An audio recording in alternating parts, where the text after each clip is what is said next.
ईंट का जवाब पत्थर से देना है। जिस दिन हम ईंट का जवाब पत्थर से देंगे, तब इनकी अकल ठिकाने आएंगी। संविधान में जो अधिकार मिले हैं, अधिकारों से हम दलितों को, गरीबों को वंचित करना चाहते हैं, इसकी हम कड़ी शब्दों में निंदा करेंगे। दलितों की, बहुजनों की ये नई पीढ़ी आई है, पहली पीढ़ी आई है कि जो उच्चतम शिक्षा में शामिल होने जा रही। यह केंद्र की सरकार, भारतीय जनता पार्टी की सरकार, मोदी की सरकार, आरएसएस विचारधारा के ये लोग, इनको उच्चतम शिक्षा से परावृत्त करने के लिए इस प्रकार का छल करके, कपट करके उनको शिक्षा से वंचित करने का काम।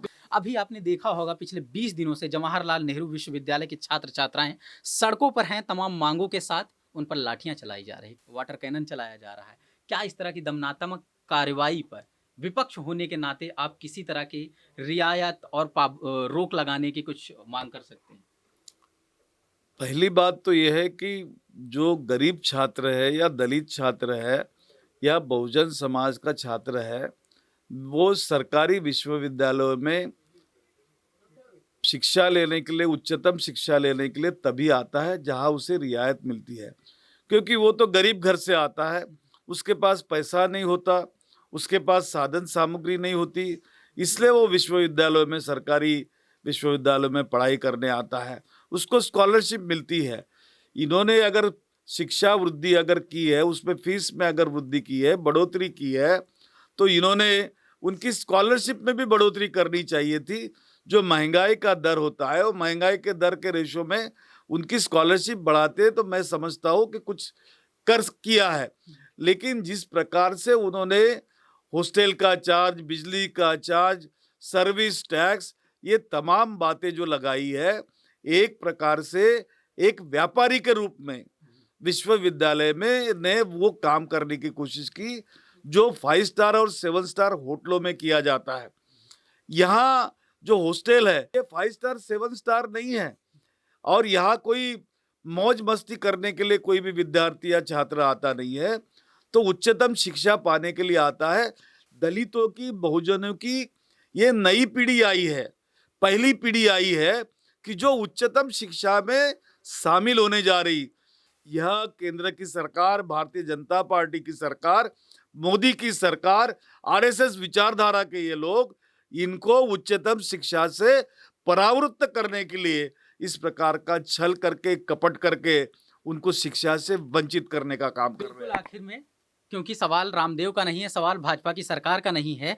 कुछ साल पहले यूपीए की सरकार थी, तब श्री श्री रविशंकर नाम के एक विश्व पटल पर छाए हुए गुरुजी कहते हैं कि सरकारी स्कूलों के बच्चे पढ़े हुए जो हैं, वो नक्सली बनते हैं। सवाल प्राइवेटाइजेशन पर है। क्या इसके पीछे कुछ कॉर्पोरेट साजिश लगती है क्या? कि बार-बार सरकारी संस्थान जो हैं, मसलन वो प्राइमरी स्कूल से लेकर विश्वविद्यालयों के खिलाफ साजिश है, तो क्या बहुजन समाज को इस तरह के प्राइवेटाइजेशन की साजिश से भी अलर्ट रहने की और उसका रोड मैप क्या होगा? वो कैसे उन चीज़ों से समझे कि इसका विकल्प क्या होगा?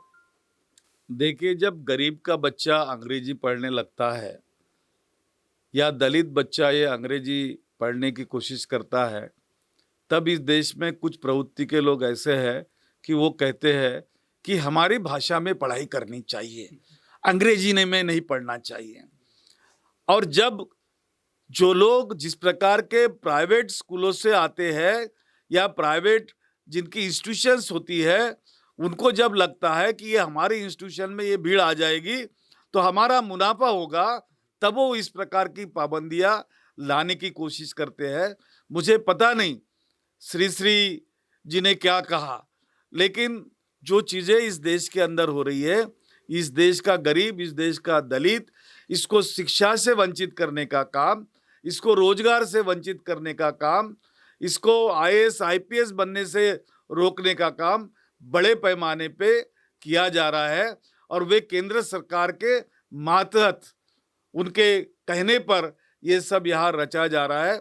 इसकी तो जहाँ तक एक दलित नेता की हैसियत से कहिए या एक दलित संस्था का एक अध्यक्ष के नाते से, कांग्रेस का एक नेता करके आप अगर मुझसे पूछेंगे, तो मैं तो यही कहूँगा कि ये लोग जो कर रहे हैं ये सरासर अन्यायपूर्ण है।